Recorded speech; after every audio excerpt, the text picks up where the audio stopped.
맞습니다. 사실 저도 어제 집에 겨울옷을 좀 아이들 옷을 정리하는데요. 네. 저희 어머니가 옷을 막 이렇게 싸두지 얘야 보자기 좀 갖고 와 이러는 거예요. 근데 사실 저 같은 경우는 아직 쇼핑백에 익숙해져서 쇼핑백에 넣는데 어르신들 아직까지도 그렇습니다. 보자기가 생활 속에서도 참 많이 활용되는 것 같습니다. 그런데요, 네. 이런 대표적인 보자기 중에서 강릉의 어떤 보자기는 네. 해외에도 훨씬 많이 알려져 있다고 합니다. 이 우리의 위대한 유산이라고 하는데 네. 위대한 유산 강릉의 보자기를 찾아서 떠나보겠습니다. 오랫동안 이어져 후손에게 남겨줄 아름다운 전통과 문화. 우리는 이것을 유산이라 부른다. 지역 대발견, 위대한 유산.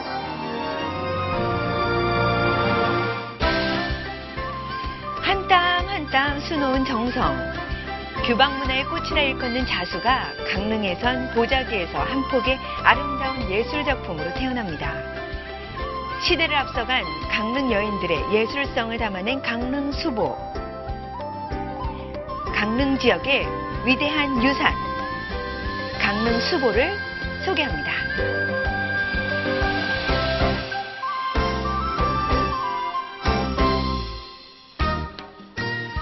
신사임당과 율곡 이이가 태어난 강릉 오죽헌. 천재적인 예술가 신사임당은 시와 그림 그리고 자수에도 능했는데요. 신사임당을 길러낸 강릉은 여의들의 자수 솜씨가 돋보이는 걸로도 유명합니다. 그 차이를 한눈에 확인할 수 있는 동양자수 박물관에 들르면 금실로 수놓은 일본 자수, 중국색이 드러나는 중국 자수, 알록달록한 이 화려한 색을 자랑하는 한국 전통 자수가 눈에 띄는데요.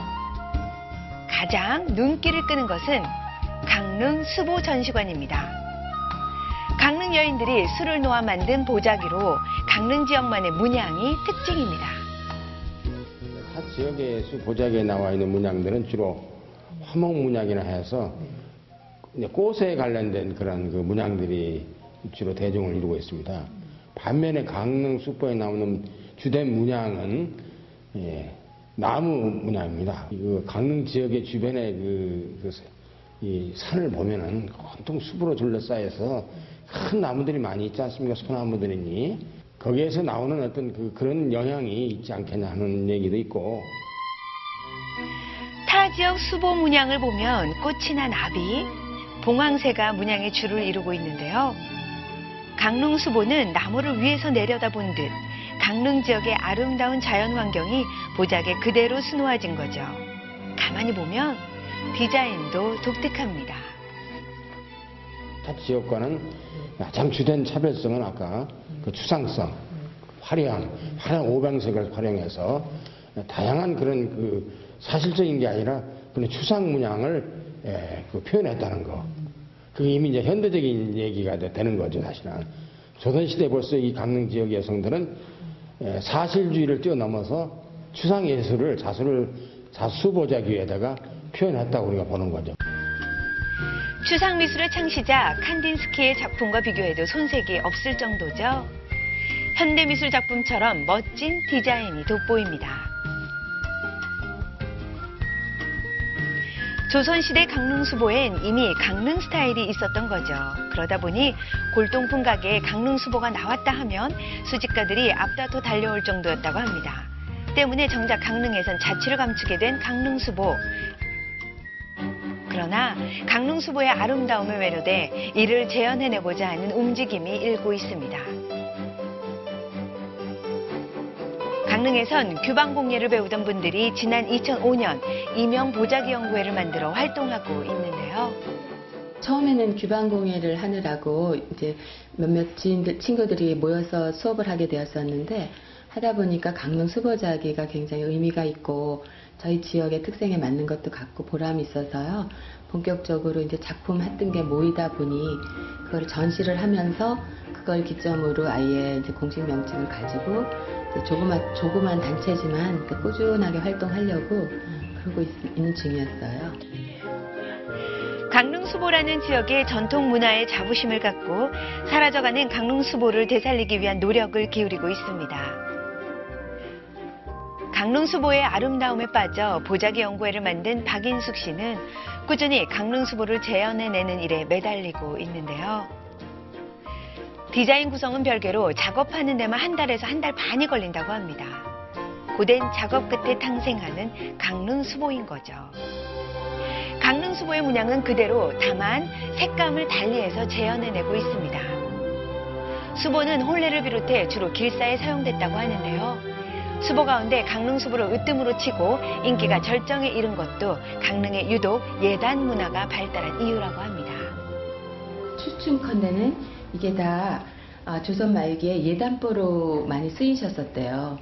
그래서 특히나 보자기 문화는 우리 자식 생활을 하는 우리 동양권에서 많이 있는데 특히나 이 자수 보자기가 강릉에서 꽃피었던 이유가 혼수 보자기로 많이 이용이 되었기 때문인 걸로 짐작하고 있어요.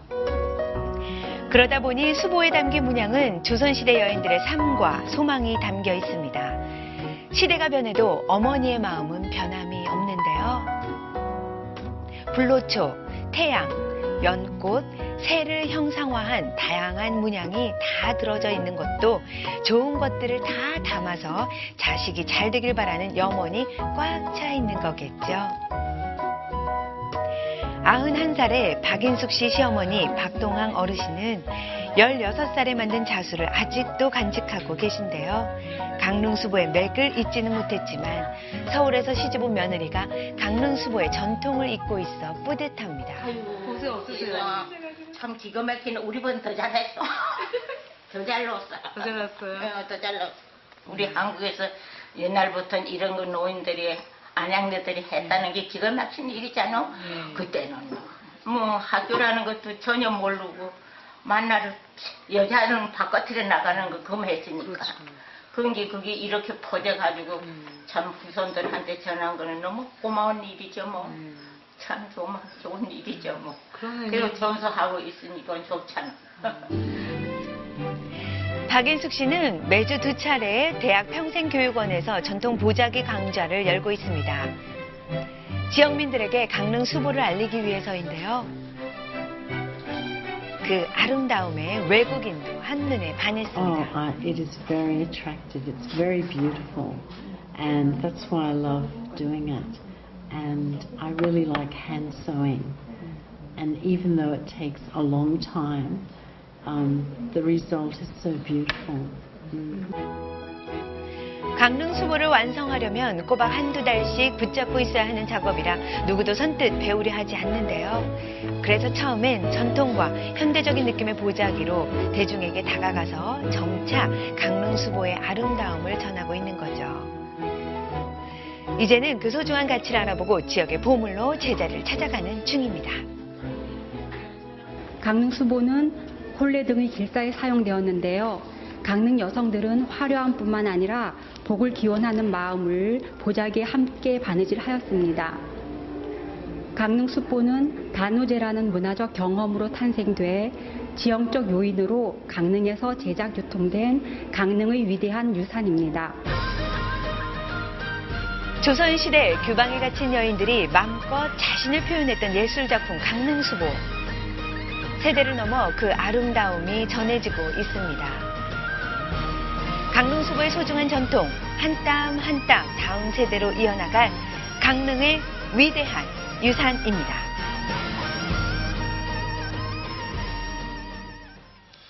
칸딘스키의 작품과 비교해봐도 정말 전혀 손색이 없을 만큼 굉장히 아름다운 문양인데 저것이 이제 아직까지 어떤 의미인지 안 밝혀진 것들도 많아서 무엇을 형성한 것인지 아직 정확하게 해석을 못하고 있는 것들도 있다고 합니다. 그런데 이제 아까도 나왔듯이 주로 그 혼례 같은 좋은 일에 쓰인 걸로 봐서 복을 기원하는 의미일 것이다. 이렇게 또 추론들을 하는 거죠. 네.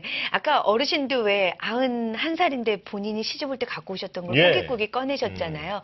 이 강릉의 보자기는 이 강릉 수보는 다른 지역하고 달리 본인이 직접 한 땀 한 땀 해서 세대별로 계속 이어지고 있는 게 아닌가 싶어요. 그러니까 버리질 못하고 다 가보로 이렇게 갖고 계신 게 아닌가 화려해요. 싶은데요. 네. 그러니까 진짜 액자로 예술품처럼 이렇게 담아놔도 손색이 없고 그렇게 물려보고 싶은 그런 작품들입니다. 선물용으로도 좋을 것 같고 저는 저 문양 같은 경우에는 왜 외국인들한테 더 알리기 위해서 선물로 그 왜 항공사에 이렇게 좌석 있잖아요. 거기 내려오는 그 부분을 저 문양으로 다 만들면 어떨까.